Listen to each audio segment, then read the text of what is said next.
good morning. It depends, I guess, what time zone you're joining us from. My name is Vinny Pompey. I use the pronouns he, him, and his, and I direct the Youth Wellbeing Program at the Human Rights Campaign, the nation's largest human and civil rights organization dedicated to LGBTQ equality. I just want to give a shout out to the Kenneth Young Center and the Paint a Pride Project for making this workshop possible. I obviously want to give a huge shout out to the amazing youth ambassadors that work with us at the Human Rights Campaign, who are going to be part of this facilitated conversation so that we can lift up their voices and their experiences and their suggestions and recommendations to you, those folks who are tuning in. So thank you for those folks who decided to tune into this workshop, because they're going to have some great suggestions for you, how you can be more supportive of LGBT youth. So again, my name is Vinny Pompey. I'll be facilitating this conversation. I'm going to turn it over to our youth ambassador, starting with Ace, so that they can introduce themselves. Hi, I'm Ace. I use all pronouns. I am from Vero Beach, Florida, and in the fall, I will be attending Florida State University as an art history student. As for like my identities and everything, I am a non-binary sapphic woman. So, hello. Welcome, Ace. Thank you. Ashton. Hi, everyone. My name is Ashton. I'm 15 years old. I use he, him, his pronouns. I identify as an Afro-Latino transgender male. And I go to a private boarding school here in Massachusetts. I'm not sure if I said I forget, but I'm from Massachusetts. And it's a pleasure to be here today. Thank you, Ashton. Nakaya. Hi, my name is Nick Holland. I use they, them pronouns and identify as a queer, genderqueer Black person. And I work at my local Prince George's County, I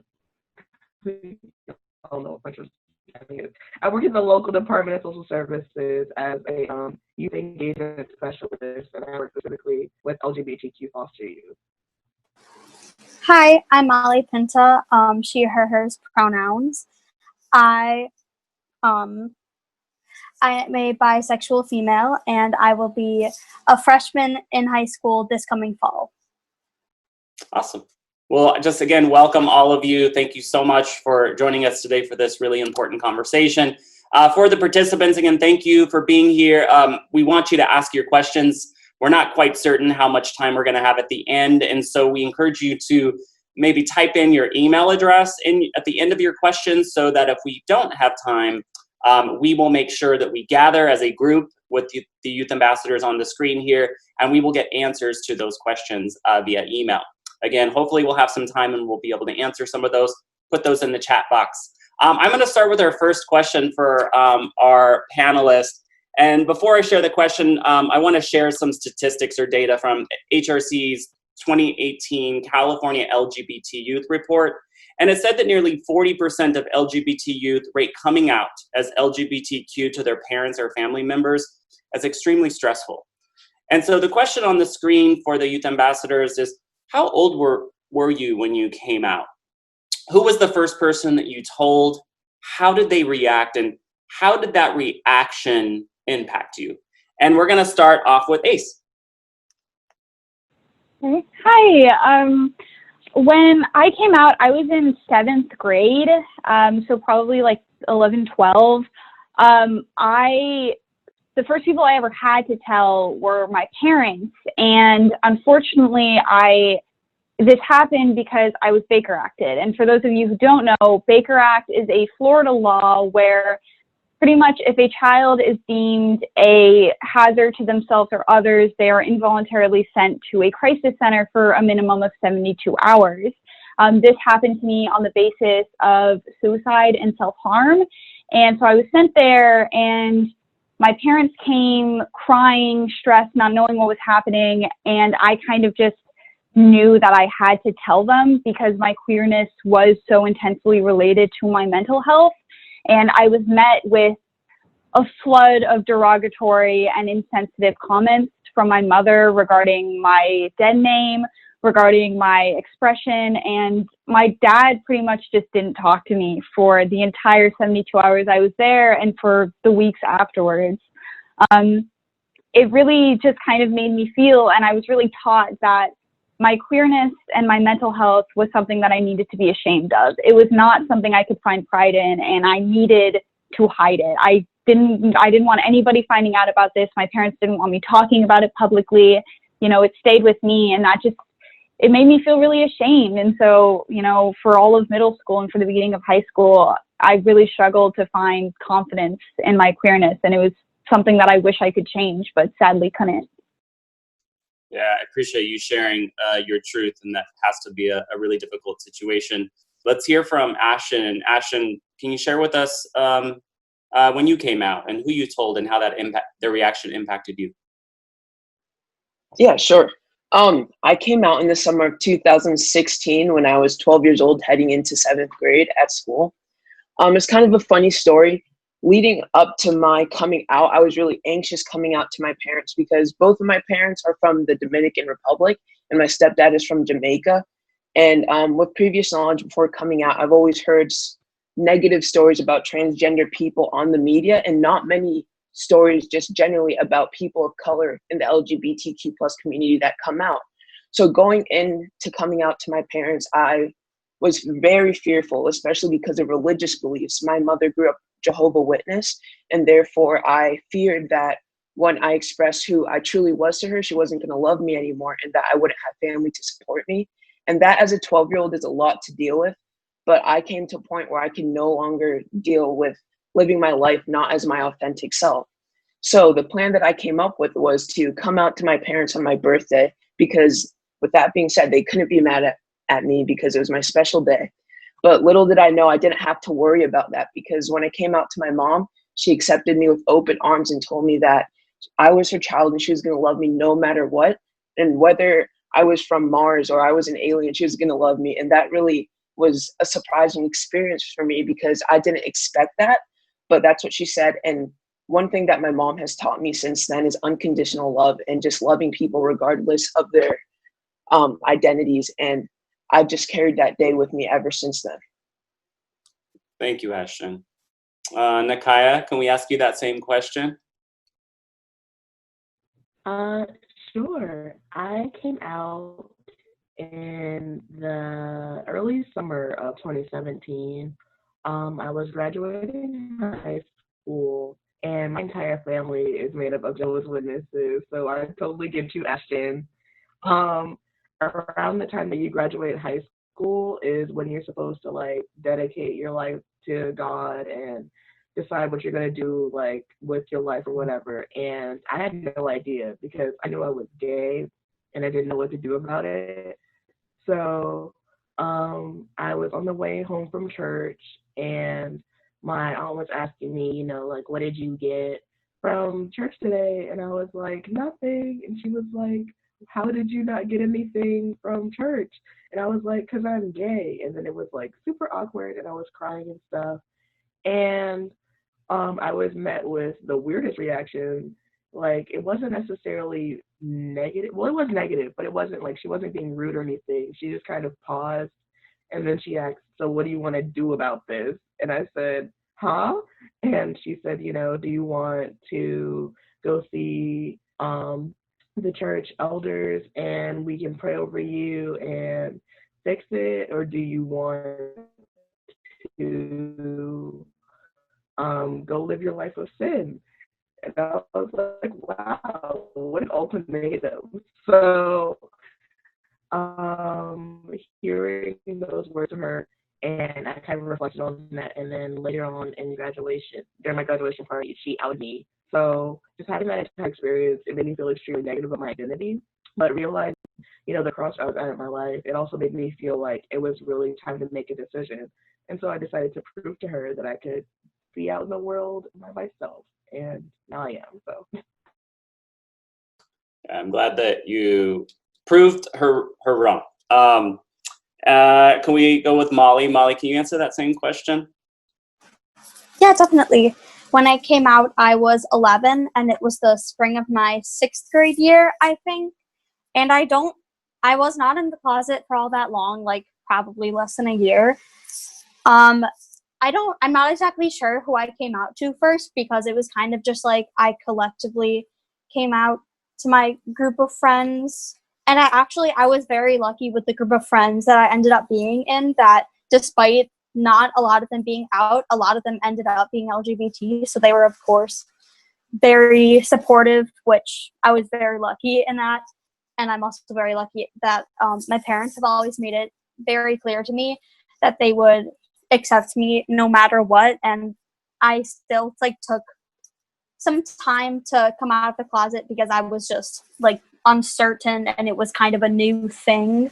But when I came out to them, unlike so many of the horrible, sad stories I've heard, they were very supportive, and they jokingly said that they were gonna throw me a parade when I came out, and then they actually did. So they're just amazing, amazing parents, and they've always been there to support me through my identities.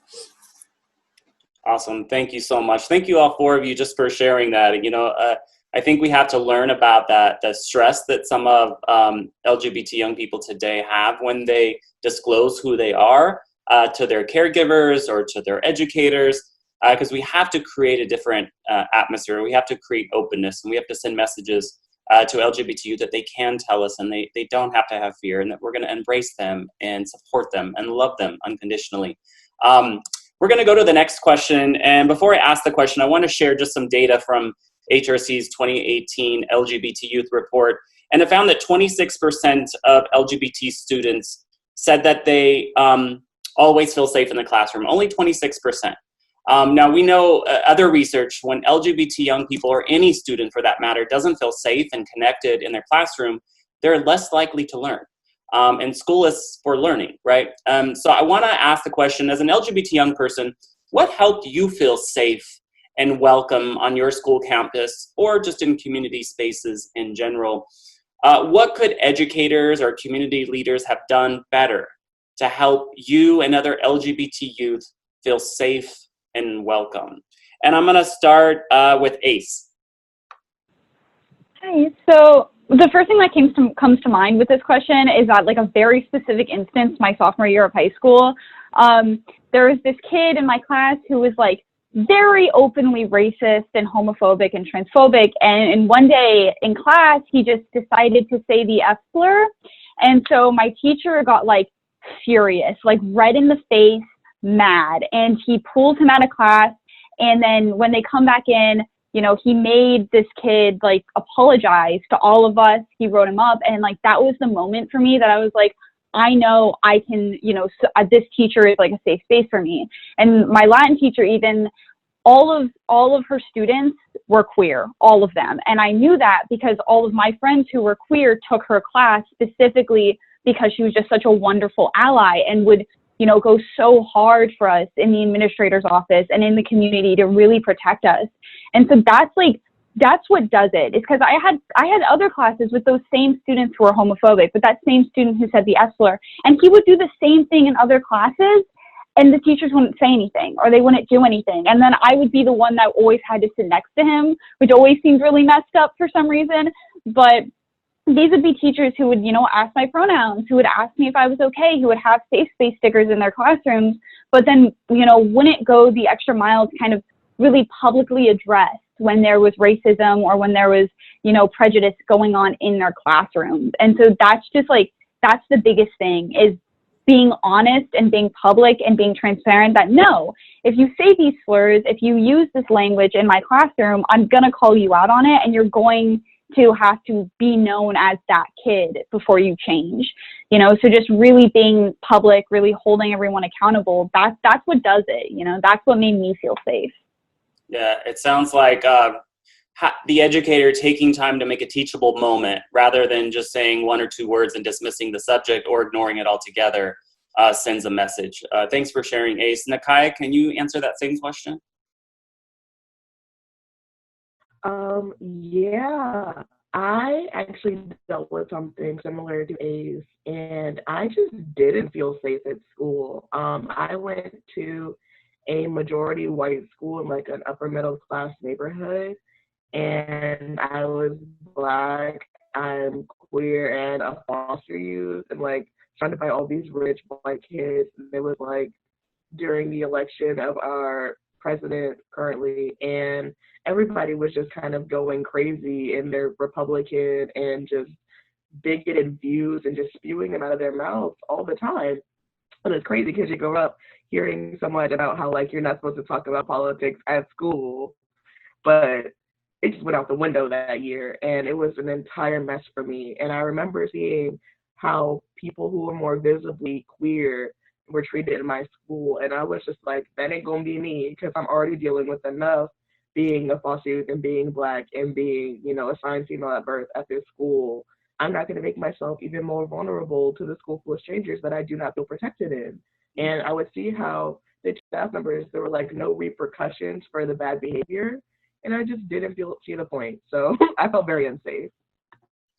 Yeah, I'm sorry to hear that. And we have to do better by that. And that's why I'm really glad that so many folks are tuning in to this and listening to you all share these experiences, because many of us have fear around this work, and we have to get over that fear. We're going to talk a little bit more about that and go a little deeper in a moment. Molly, can you answer that same question for us? Yeah. I went to a school that had teachers that were pretty supportive, at least most of them. And if they were not supportive, they could not say anything about it. So a lot of them have pride flags, or even like BG Pride logo, my nonprofit, hung up somewhere in their classroom. And it was just classrooms that had those flags I knew were safe spaces. But even teachers that try to use inclusive language immediately just like make me feel more comfortable, because in some classrooms it's just like, especially I am a cis female, so like I have no issue being like put into the female box, but I know that that's not the case for a lot of people in the school. And I feel like teachers could just, in my school and like schools just in general, could try harder to not box students up like that into like two genders, because that's such a common thing in schools. And especially like in gym class, like for a lot of people, I know how uncomfortable that is. And just if teachers would try to change that with inclusive language and just try to not box their students up, I think that could make a lot of students more comfortable in the classroom, and me. Yeah, I really appreciate you giving those specific examples. Things like, when I worked as an elementary teacher, we would line students up in a boy line and a girl line at the beginning of the day, or after lunch, or after recess, and there's just no reason to do that. And it's actually sending the message that gender is binary, only two options, right? And so there are a number of different ways to separate students then by gender. And I'm glad that you flagged that. So I hope the educators in here are thinking about that. There's also one other thing I want to flag. There was a school that was having issues with that I was recently working with, and they had a different color cap and gown for graduation this year. One for female identified students and one for male. And I just challenge them, why have two colors? And if you're going to have two colors, let students pick which color they want, or just have one color. So hopefully y'all are getting some great recommendations from our students, our youth ambassadors who are sharing with us. We're going to go to our next question. Before I share this question, just want to share, when I work with educators across the country, I often hear them acknowledge that they have some fear and discomfort around doing LGBT inclusion work or using LGBT inclusive curricula. And typically that fear comes around the fact that they know that it's likely that a parent or community member may call the school or the district office and complain, right? Because of either personally held or religious beliefs. And then, so if they have that fear, then they're not likely to do the work. And schools and community spaces are not automatically inclusive for LGBT young people, right? They're only inclusive and safe for LGBT young people if the adults and the leaders make a concerted effort to make those spaces safe and inclusive for a marginalized student group such as LGBTU. So here's a question for some of you. How can community members and leaders respond to other people who object to LGBTQ inclusion efforts in communities and schools and other spaces based on personal or religious beliefs. So for this question, I'm gonna start with Ace. Yeah, so with this one, I feel like it's definitely very relevant. It's getting more and more relevant as we get more, as we make more progress, I think. But really, at the end of the day, you just have to tell them no. Just flat out, like, you know, you have to draw that line in the sand of like, listen, I can respect you as another human being, but if your moral beliefs are fundamentally based on the idea that this person is like biologically, spiritually, or psychologically less than you because of who they love or their race or their religion, that's wrong. You have to say that no, we're going to have a no tolerance policy for this idea because it's going to harm so many more people. Like that one or that group of like, you know, sexist or maybe like homophobic or transphobic people, their business or their community support is not worth the life of LGBTQ people in that space who are going to be damaged by having them have a voice. Because the second you're like, okay, well, you know, we understand that and we will try and make you your own space to where you can like have your views and we'll separate you from like the LGBTQ people. The second you do that, you're giving them a space to fester hate. That is immediately what's happening. And so you have to just be like, listen, no, sorry, if you don't like that, then you can leave. Then you can leave this space and then you can go find a school. You can go find a community center that's going to let you be homophobic. That's going to let you say these slurs. That's going to let you treat other people like they're less than. Like you can't even entertain that conversation anymore. And it's difficult. And I want to address that. I totally understand. Like you were saying, that it's hard when you're scared of maybe losing your job or losing your social status. Like that's a hard decision to make. But there's so many LGBTQ kids that have died, that have by suicide or by hate crimes, that never even got like the chance to even defend themselves. So we need our allies in these spaces that are making these decisions to just stop it there. Because we have the statistics, we see the evidence that letting these people into our spaces, it causes huge amounts of harm. And they want us to be scared. They want us to be scared to tell them no. So we need to draw that line, really. Yeah, I appreciate that. And it does take courage. And just, you know, sharing with those educators in particular who are listening, many of your professional associations, whether you're a school counselor, whether you're a teacher or a school principal or a school social worker, many of your professional associations have resolutions and position statements and guidance for you to empower you, to guide you, to encourage you to take steps to make sure that your school is safe and inclusive. And I just want to, as you were talking, Ace, I was thinking about most of the school district's vision statements or mission statements. And it usually says something like, you know, all students will learn in a safe learning environment, like all, right? And we know there's this issue with all historically meaning all. But I think we need to point to that and say that we need to make sure that we're taking steps to make sure all students feel safe and connected and cared for.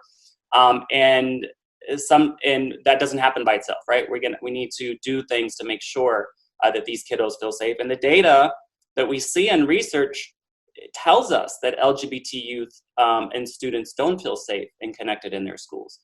So we have to look at that data. We can't ignore that data.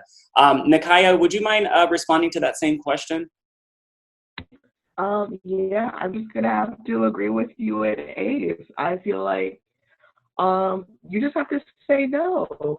And it might be awkward and it might be uncomfortable, but I honestly think logically in the long run, a couple of hurt feelings from a couple of parents in one district is like little compared to the life of an entire child being ostracized because of something they cannot control, especially when you as an adult have the power and the responsibility to stand up for a literal child in this type of space. I feel like it's kind of your duty to do so. Especially because it's just like you said in your job description, like in your job description, in the boards, in the mission statements of the schools, it says all children. So if it really gets hard, just be like, is that not a child? Is that not one of all the children? Should I not? Like, you know, I don't really know what else there is to say at this point. It can get uncomfortable. It can get weird, but that's a student. You're an educator. Sometimes you got to teach. Yeah. No, I appreciate that. I think that's really great feedback. It's probably easier said than done. But I want to just acknowledge that telling someone no doesn't invalidate or take away or steal their religious held belief or personally held belief, right? They still can have their religious or personally held belief, but the school is saying, no, we're not going to allow these kinds of thoughts to oppress any of our student populations or make them feel less than, because all of our students are of value, and we need to make sure that we're looking at the data, right? When students feel safe and connected at school, we see a couple of things improve. We see academic achievement improve, we see attendance improve, and we see graduation rates improve, let alone overall well-being improves, right? So we have to follow that data, and sometimes, as our youth ambassadors just said, Ace and Akai, thank you, sometimes we have to say no. And I appreciate you sharing your thoughts and feelings on this. We're going to go to the next question. Why is it important for community leaders and educators and administrators, for example, to be visible and vocally supportive of the LGBTQ community? And I'm going to start with Ashton. All right, yeah. So just to start off before I answer the question, like I mentioned in the beginning of the conversation, I go to a private school, and I've always gone to private school my whole entire life. And with that being said, like Nikaya, I've gone to schools where it's predominantly white and there are very wealthy kids there. And before I came out as transgender, I was already the minority. I was already kind of, the person that stuck out in the group. So when I came out as trans at school, I was, at the time, since I was in a very small class, I was the only person who had been knowingly out to everyone. And just thinking about coming out in a private school where you're already seen as a person that's different was really hard for me because, like I said, it's a private school. So I'm not protected by state laws as I would be in a public school. So that was really hard for me. And it was hard for me and my family because we didn't know if when I came out at school and the way I came out at school, if I would still be a student there after everything had passed. So looking for a faculty member or having a faculty member in the community that showed support and would be there by my family's side while I'm coming out at school is really important to me. The first person I actually came out to, a faculty member at school, was a gym teacher.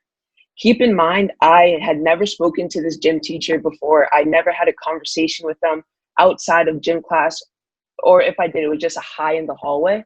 But without even really knowing her, I went to her and she was the first person I came out to.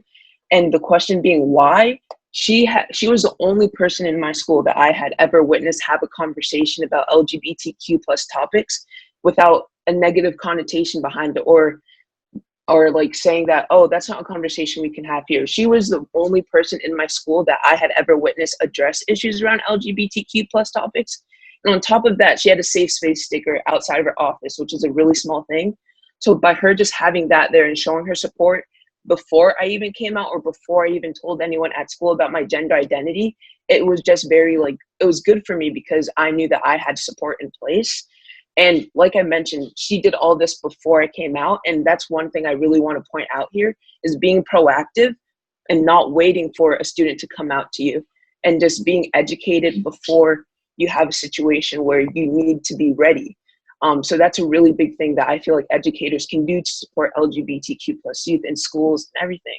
And another important thing to mention, and then I'll stop talking, is that school is a place where youth go to, they're like Ace loves to say, and I really love when they say this, you have to go to school. Kids don't have a choice but to go to school. So when they go to school, they should feel safe. And that's your responsibility as an educator and an administrator. So, yeah. Thank you, Ashton. And it's interesting that you had a positive experience with your gym teacher, because the data shows that many LGBT young people feel least safe during gym or PE class in school. So kudos to that gym teacher, that PE teacher. And if there are PE teachers or just any teacher, I hope you heard what Ashton had to say, because that's really, really important to be proactive and to put up signs, to speak inclusively, because those are kind of the cues for LGBT young people that you might be a person that we can lean on when a student needs support. Nakaya, can you answer that same question for us? Yeah. My answer kind of piggybacks a little bit off of Ashton's. As you just heard from his testimony, had he not heard anything from that gym teacher, it probably would have been very difficult for him to feel safe coming out to anybody at that school.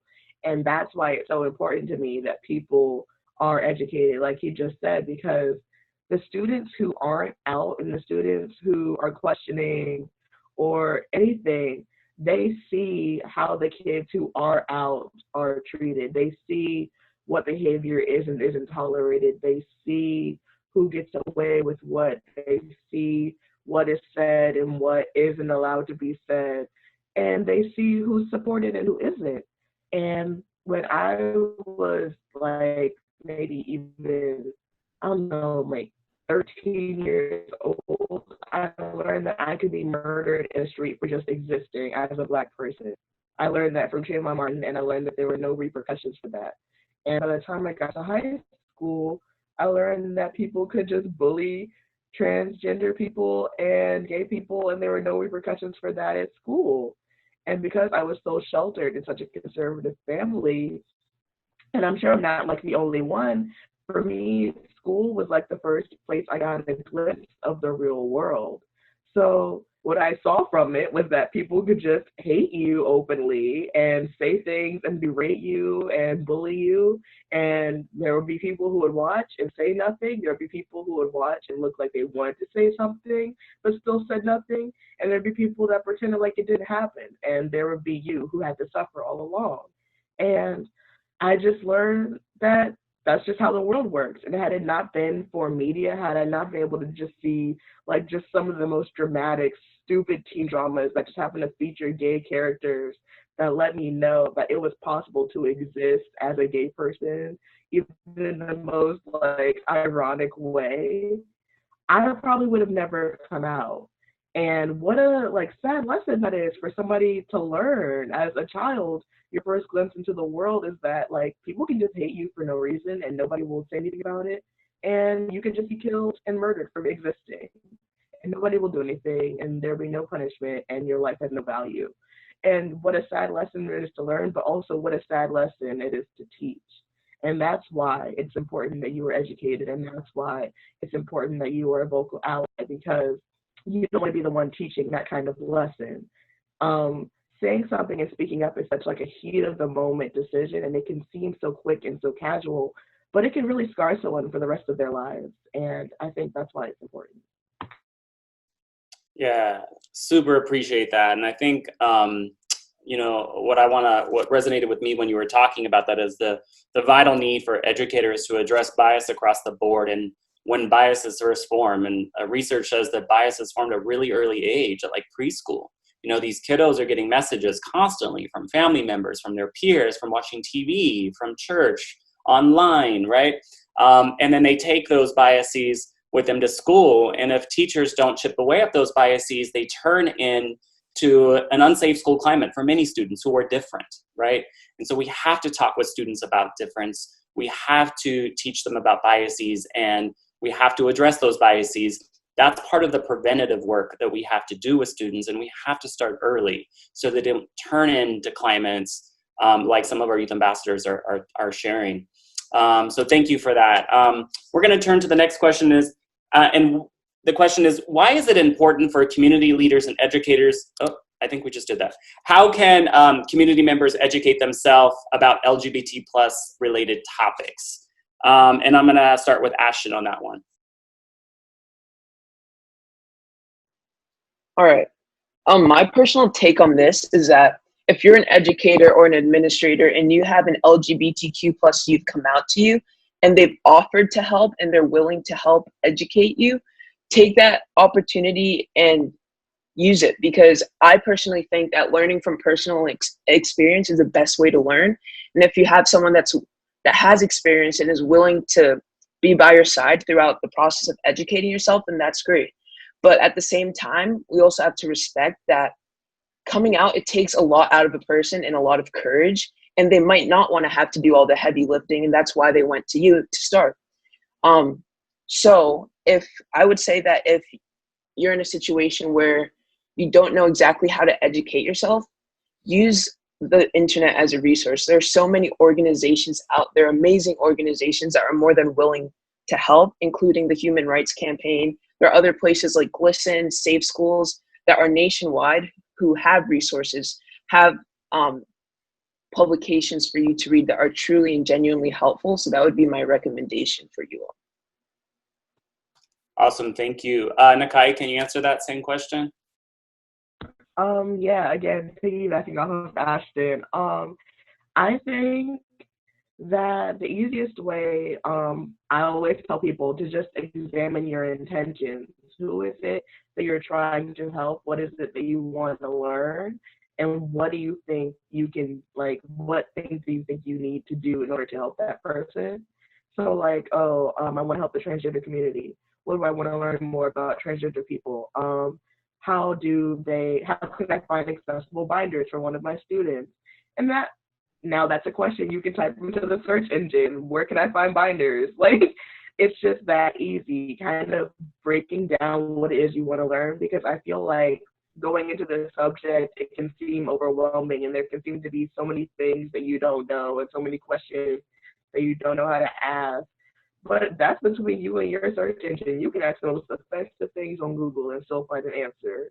And I feel like now more than ever is the most important time to do your own research instead of putting the responsibility on marginalized people, because especially like people of color, LGBTQ people, and Black LGBTQ people, we're kind of being beaten down from all sides right now.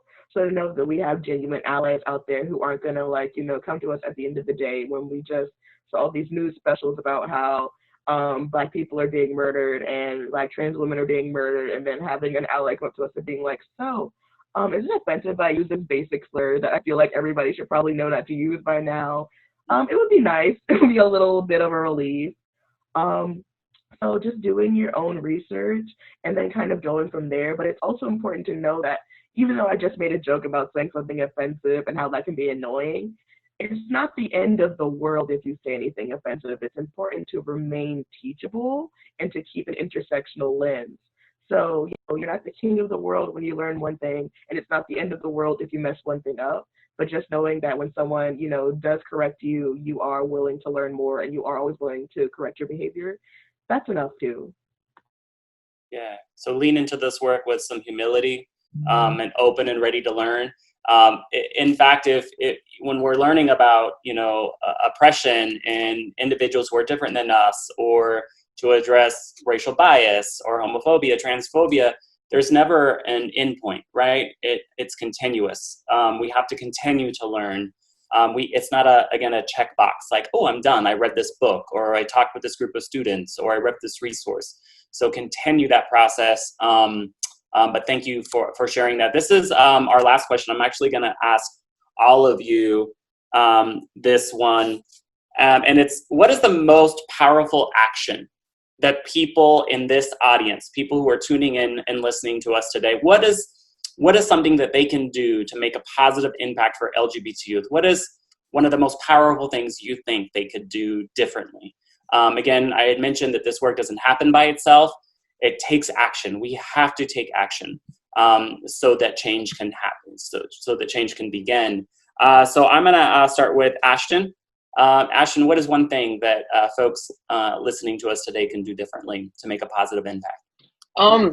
I would probably say that the best thing you could do just off the bat that I truly think made a significant impact in my coming out from my parents and both faculty at my school is simply listen. Because even if you're not educated or you don't know how to answer a certain question, by listening, you're giving that student or person a space to just tell you how they feel and if they're struggling, and just by giving them that space, you're letting them know that you hear them and that you're there for them. And even though you might not know how to help them in the moment, that you're going to hold their hand and walk through this with them together. And it just really helps them know that they're not alone, because like I said, school is a place where we have to go. And if we don't have support at home, knowing that we have it at school, it goes a long way. Thank you for that. Ace. Yeah, like I said earlier, like a huge thing is saying no, and in the spaces where like LGBTQ children aren't in, like those meetings and those boards, making sure that you draw that line and being like, no, we're not going to allow this prejudice into this space for the protection of our students and our children. But also, like, once you cultivate that space, helping elevate the voices of LGBTQ kids, helping get them involved and meeting other queer kids and into areas where they can talk about their issues for themselves. Because I don't need someone to tell me what my reality is. I don't need someone to tell me how much, like, growing up queer has hurt me. I need to say that for myself. And when I started finding my voice and when I started being able to speak it in advocacy, for me, that was incredibly empowering. And it really, like, helped me find a sense of love, and just for myself and for my community. And so, you know, making sure that, one, that we can keep LGBTQ kids safe, and then going the extra mile to see, like, what can we do? Where can you speak? Where is your voice necessary? And empowering them to, you know, be more than just a statistic in a school, and to really find strength in their identity. Thanks, Ace. Nikaya. So my advice, honestly, is just to remain a consistent ally and an intersectional ally. Even when it gets tough, even when it gets a little not, I don't know the word, like, just not socially acceptable to support certain movements. You know, it's easy sometimes, well, easier to say, I support the LGBTQ rights movement, that just say something like Black Lives Matter. So when you support all marginalized communities, you're showing LGBTQ people that they are more than just, you know, some cool liberal hobby to you, and they're more than just something, you know, you support to seem nice and PC, that you see them as individuals and not just as one big chunk of a movement, because no movement will be anything without all the marginalized intersectional communities that come together to make it move. And sending that message shows that you are a true ally and not just, you know, someone who likes to look nice, which is always great. You know, we want to be seen as people. So that's just my general advice. Thank you. Molly. I would say do more than just, like, know you have the right mindset, because if you just, like, sit in knowing you have the right mindset, like, sure, like, knowing that you're accepting technically makes you, like, a good person because you accept people, but also, like, you need to make sure that the people around you also have that same mindset. Like, have uncomfortable conversations with the people around you if they don't have that same mindset, and, like, try to figure out why and how you can change that. Because just the more people that are good can just help more people, you know, just like spread your reach. Awesome. I'm just incredibly grateful for our HRC Youth Ambassadors for sharing their lived experiences and their truth as a way to empower those who are listening in. And again, thank you for those who are listening in. I hope you got something out of this. There's some resources that go along with this training.